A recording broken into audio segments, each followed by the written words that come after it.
салом тамошобинони гиромӣ, хулосаи хабарҳои муҳими 2 июни тоҷикистонро аз пойгоҳи хабарии бомдод бароятон пешкаш мекунем. шурӯъ мекунем аз як нигоҳи кӯтоҳ ба сархати хабари муҳими рӯз дар ин барнома. тағйироти кадрӣ: эмомалӣ раҳмон домодаш ҷамолиддин нуралиевро барканор кард. мурдаро аз морг мисли тарбуз кофта мегирӣ. як ҷавони 22 сола асизфара дар ҷанги Украина кушта шуд. тоҷикистон сеюмин содиркунандаи бузурги сурма дар ҷаҳон мешавад. депортатсияи 19 муҳоҷир аз ҷумла 11 тоҷик аз вилояти Калугаи Русия. аз кор мондани барномаи компютерӣ боиси дар марзи Тоҷикистону Ӯзбекистон дар мондани даҳҳо нафар шуд. Саудӣ ба 3 зоири тоҷик ки бо дучарха ба ҳаҷ мерафтанд виза надод. ва акнун тафсилоти хабарҳо. президенти Тоҷикистон Эмомалӣ Раҳмон рӯзи 2 июн дар таркиби ҳукуматаш як силсила тағйироти кадрӣ ба амал овард ки аз ҳама пурсарусадош албатта барканории домоди пурнуфузаш Ҷамолиддин Нуралиев аз мақоми муовини аввали раиси Бонки Миллӣ аст. дар фармони барканории Нуралиев ки барои тасдиқ ба маҷлиси намояндагон палатаи поёни парлумон ироа мешавад, ба сабаби ба кори дигар гузаштан, сабаби расмӣ аз вазифаи муовини аввали раиси Бонки Миллӣ озод кардани ӯ гуфта шудааст. вале маълум нест ки оё Ҷамолиддин Нуралиев мушаххасан ба кадом кори дигар гузаронида шудааст. Ҷамолиддин Нуралиев ҳамсари духтари дуюми Эмомалӣ Раҳмон ва раиси дастгоҳи президент Озода Раҳмон ки қаблан муовини аввали вазири молия буд, аз моҳи майи соли 2015 дар мақоми муовини аввали раиси Бонки Миллӣ кор мекард. барканории ӯ дар ҳоле сурат гирифт ки моҳи июни соли 2020 президент Эмомалӣ Раҳмон замони маъмурияти Нуралиевро дар мақоми муовини аввали раиси Бонки Миллӣ барои 5 соли дигар тамдид карда буд. Ҷамолиддин Нуралиев 2 октябри соли 1977 дар ноҳияи Данғара ба дунё омада, соли 1999 донишкадаи тиҷорати Тоҷикистонро хатм кардааст. баъди хатми донишгоҳ ва издивоҷаш бо Озода Раҳмон, Ҷамолиддин Нуралиев аз соли 2001 то 2004 дар Вашингтон намояндаи Тоҷикистон дар Бонки ҷаҳонӣ ва Сандуқи байналмилалии пул буд. баъди баргаштанаш ба Тоҷикистон, ӯ соли 2007 вақте ки амагӣ 30 сол дошт, муовини вазири молия ва соли 2010 дар синни 33 муовини аввали вазири молияи Тоҷикистон таъин шуд. Ҷамолиддин Нуралиев ва Озода Раҳмон 5 фарзанд доранд. писари калонии онҳо Фаридун дар Амрико таҳсил мекунад. ширкати Айрис ки масъулияти нигоҳубин ва пулчинӣ дар роҳи Душанбеи Хуҷандро дар даст дорад, ба Ҷамолиддин Нуралиев нисбат дода мешавад, вале ӯ инро рад мекунад. дар чорчӯби тағйироти кадрӣ рӯзи 2 июн ҳамчунин Абдуқодир Вализода ки баъди барканориаш аз мақоми шаҳрдори Кӯлоб мансаби нав надошт, ба ҷои Ҷаббор Назирзода раиси ноҳияи Шаҳри Нав таъин шудааст. Назирзода ба навбати худ муовини вазири кишоварзӣ таъин шуд. Аҳлиддин Ибодуллозода мақоми мудири осорхонаи миллиро барои муовинаш Зафаршоҳ Иброҳимзода холӣ карда, ба ҷои Нумонҷон Ғафорӣ ба мақоми ректори донишгоҳи омӯзгорӣ ба номи Садриддин Айнӣ таъин шудааст. ҷура Кабирзода аз мақоми мушовири ёрдамчии президент озод карда шуда. Абдулвосит Шодниё муовини аввали мудири маркази миллии тестӣ ва Укдам Олимҷонзода муовини мудири ин марказ таъин шуд. ҳамчунин Шодиён Исматуллоҳ ба сабаби ба кори дигар гузаштан аз вазифаи мудири маркази барномаҳои байналмилалӣ. Абдусалом Мирализода аз вазифаи ректори донишгоҳи Кӯлоб озод карда шуда. Дилшод Сафарзода директори агентии авиатсияи граждании Тоҷикистон, Холмуҳаммадзода Сорбон ва Манучер Сафарзода муовини вазири энергетика ва захираи об, Одиназода Рамазон мудири маркази барномаҳои байналмилалӣ ва Дилшод Раҳмон ректори донишгоҳи Кӯлоб таъин шуданд. ҳамчунин Илҳомҷон Қодирӣ ба ҷои Ориф Алимардонзода мудири мактаби президентӣ барои хонандагони болаёқат дар ноҳияи Кӯшониён таъин карда шуд. ҷасади боз як сарбози тоҷики артиши Русияро ки ба қавли наздиконаш дар Украина кушта шудааст, ба Тоҷикистон оварданд. пайвандони Сулаймонхӯҷа Набиеви 22 сола аз ҷамоати чилгазии шаҳри Исфара гуфтанд, ҷасади ӯро рӯзи 8 июн дар сардхонае дар вилояти Ростов гирифтанд. шаби 9 ба 2 июн ҷанозаи ин ҷавони тоҷикро аз тариқи Хуҷанд барои гуру чӯб ба зодгоҳаш Исфара бурданд. бародари Сулаймонхӯҷа Мерош Солиф рӯзи 9 июн ба радиои Озодӣ гуфт, дар бораи кушта шудани ӯ 2 рӯз қабл хабардор шуданд. ба нақли пайвандон Сулаймонхӯҷа Набиев соли 2017 به مهاجرت رفته در روسیه کور و زندگی میکرد، اما 2 ماه پیش صاحب شناسنامه روسیه شد. بعد ثبت نام در سنت پتربورگ به خدمت دعوت شد. سلیمان خوجا در گروزنی چچنستان خدمت میکرد، ولی درباره کی و چطور به جنگ اوکراین رفتن او معلومات نداریم، افزود میروش سولیف. همچنین دقیق نیست که سلیمان خوجا نبیف در کدام منطقه اوکراین و در چه شرایطی هلاک شده است. میروش سولیف برادر سرباز کشته شده میگوید 2 روز پیش یک مسئول قسم حربی که سلیمان خوجا در اون خدمت میکرد به جای کورش زنگ زده خبر مرگ او را رساند. به سردخانه رفتیم، به غیر از یک سرباز کس دیگر به نزد ما نآمد. جسد را برای دورو کردن به آرامگاه رستوف بردیم. گفتن حق نداریم که آن را کشاییم. در سردخانه جسد خیلی زیاد بود، مرده را مثل تربوز کوفته میگیری، نقل کرد او. از آغاز جنگ روسیه در اوکراین خبر مرگ تقریبا 10 زاده تاجیکستان به نزدیک آنشان رسیده یا مطبوعات تصدیق آن را یافته است. پیوندان این جوانان تاجیک که همه سرباز روسیه بودند کشته شدن آنها را تصدیق میکنند. درباره تلفات تاجیکان در صف نیروهای مسلح اوکراین هنوز اطلاعی نیست. در نوارهایی که در رسانه‌ها و شبکه‌های اجتماعی چرخ میزنند دیده میشود که زاده‌های تاجیکستان از هر دو جانب جنگ به اسارت افتادند. تصدیق و تفتیش درستی این نوارها و خبرها در شرایط جنگ امکان ندارد. جنگ روسیه با اوکراین که کرملین عملیات مخصوص ولی کیف تجاوز به قلمروش مینامد تقریبا 4 ماه باز دوام دارد.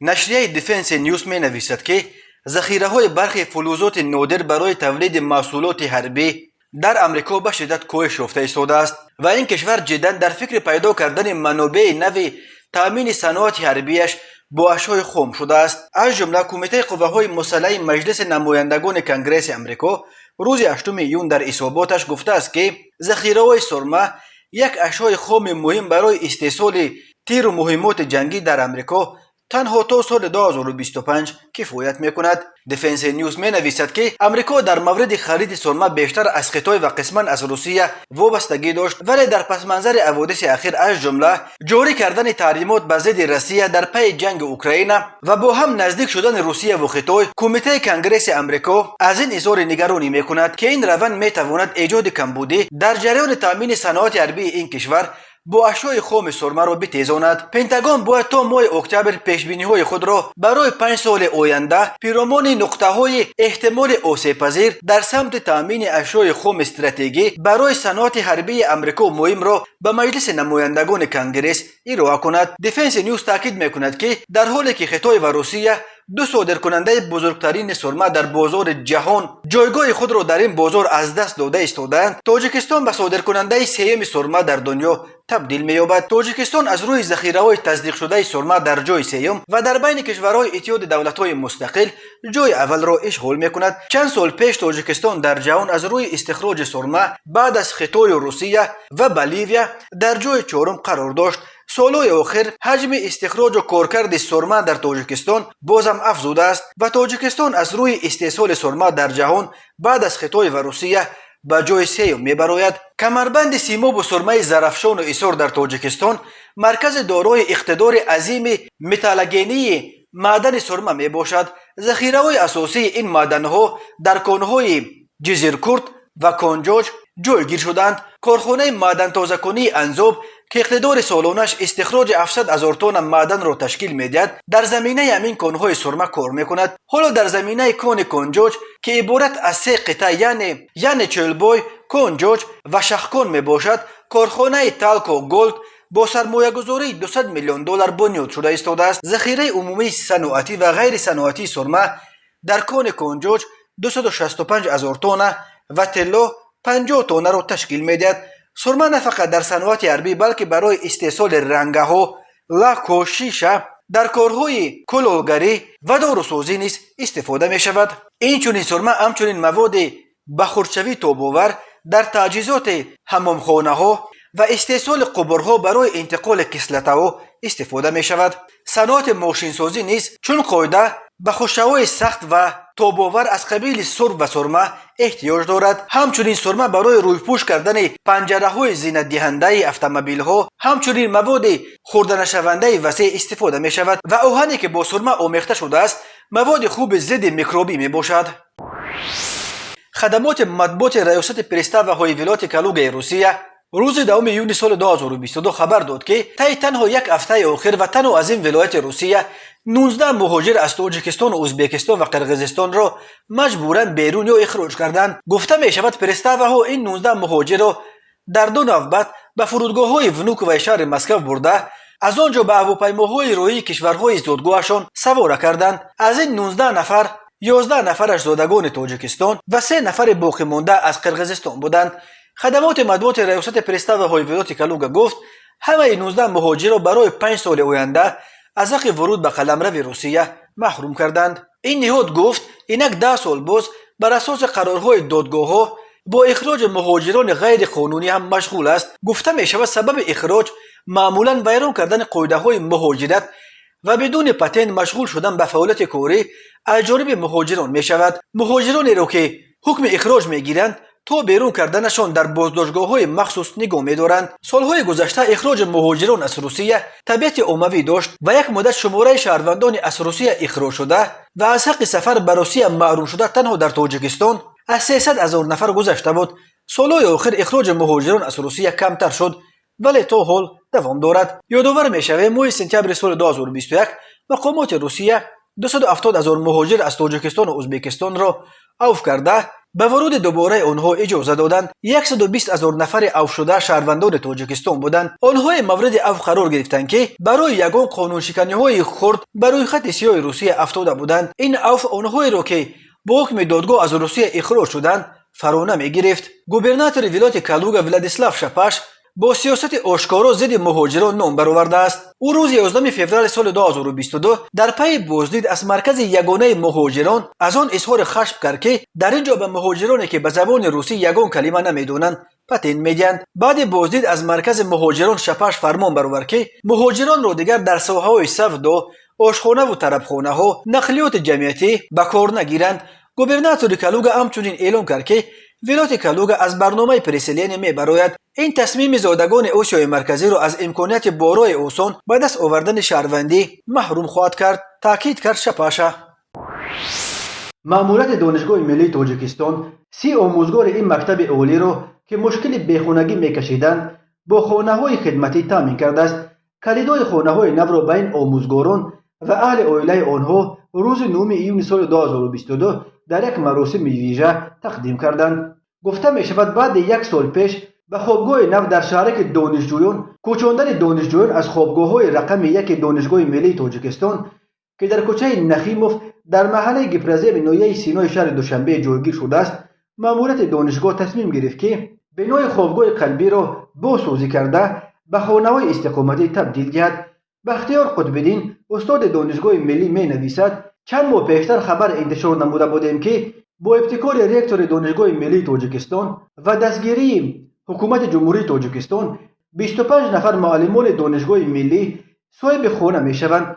اکنون می گوییم که 25 نه 30 نفر معلم دانشگاه روز 9 ایون سال 2022 صاحب منزل نو شدند. در مجموع 39 نفر کارمندان دانشگاه کلید خانه ها را به دست گرفتند. باید گفت که در این بنا 30 خانه دو حجرگی می باشند. آموزگاران نیازمندی که سالیان طولانی در اینجا می زیستند امروز کلید خانه‌های خود را صاحب گردیدند. رکتور قابلجان خوشبخت‌زاده به وعده خود وفا کرده از عهده کار برآمده توانست.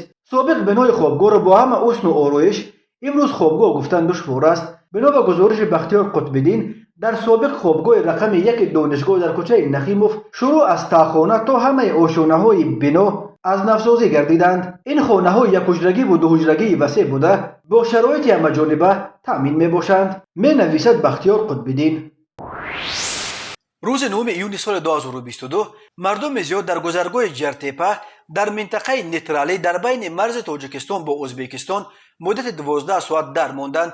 در این باره کانال پادربیچل اوز در تلگرام خبر داد گذرگاه جرتیپا در روبروی گذرگاه سرزم در مرکز نویه ارگوت ولایت سمرقند ازبکستان با شهر پنجکنت ولایت سغد تاجیکستان جایگیر شده است. پاتریبیچل اوز می نویسد مردم در هوای سوزان چندین ساعت بی آب و بی غذا در ماندند. مرزبانها گفتند که کدام یک برنامه کامپیوتری که همه نقطه های باجخانه های ازبکستان را با هم می پیوست از کار مانده است. صاحبکارانی که روز 9 ایون برای درست کردن اسناد گمرکی بارهایشان به باجخانه‌های ازبکستان مراجعت کرده بودند نیز خبر دادند که تمام شبکه باجخانه این کشور از کار مانده بود. خدمات مطبوعات کمیته باجخانه ازبکستان در کانالش در تلگرام پیش آمدن مشکل در فعالیت نقطه‌های این نهاد را تصدیق کرد و گفت سرورهای شبکه واحد اتوماتیک کمیته باجخانه دچار مشکلات فنی شده است و حالا این مشکل رفع گردیده شبکه به تدریج به کار درآمده ایستاده است. این در حالی است که چند روز باز در شبکه‌های اجتماعی ماجرای پاره‌گیری مرزبان‌های تاجیک در گذرگاه سرز مورد بحث‌های گرم قرار گرفته است. عظمت ایشانقلوف یک ساکن سمرقند که همراه برادرش و همسرانشان برای استراحت به ولایت سوخت آمده بود در گروه پنجکند را دوست می‌دارم در فیسبوک خبر داد که در راه بازگشت آنها را در گذرگاه سرز اذیت دادند، نسبتشان بدرفتاری کردند. بنا به نقل او عظمت و برادرش از 3 مای تا 5 ایون در آسایشگاه بهارستان استراحت کردند و هنگام ورود به تاجیکستان در گذرگاه ظفرآباد و طول چند روز استراحت در بهارستان از معامله خوب مرزبانان تاجیک و مسئولان آسایشگاه خوش و راضی بودند. در بازگشت خواستیم که از نقب شهرستان و دیدن هفت کول بهره مند شویم. یک جهان تصورات گرفتیم.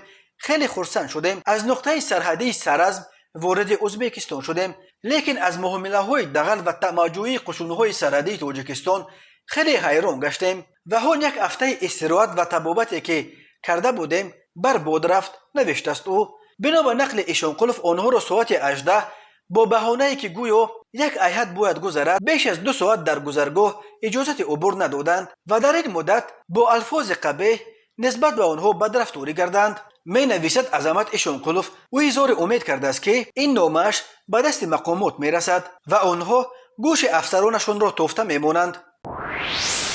به 3 زائر تاجیک در دبی رسیده در راه به سوی مکه و مدینه در طول 33 روز بیش از 3000 کیلومتر را طی کردند عربستان سعودی ویزا نداده است.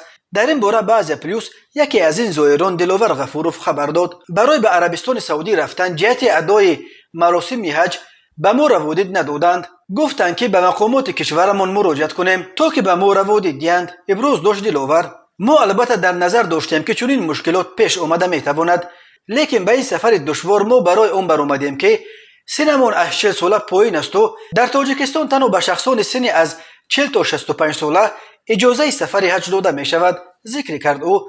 در همین حال دلاور و دوستانش امیدوارند که مقامات تاجیکستان به مشکلات آنها رسیدگی کرده برای گرفتن روادید کمکشان میکنند.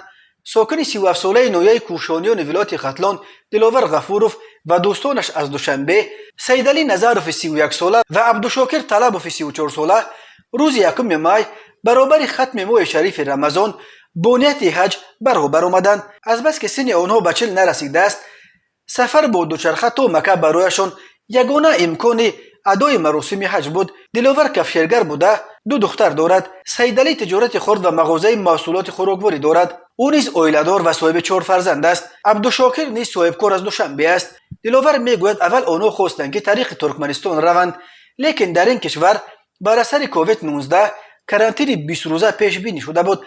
از این رو آنها روی دیگر طریق سرحد افغانستان جستجو کرده به سبب وضع ژئوپلیتیکی باز به ناکامی دچار شدند.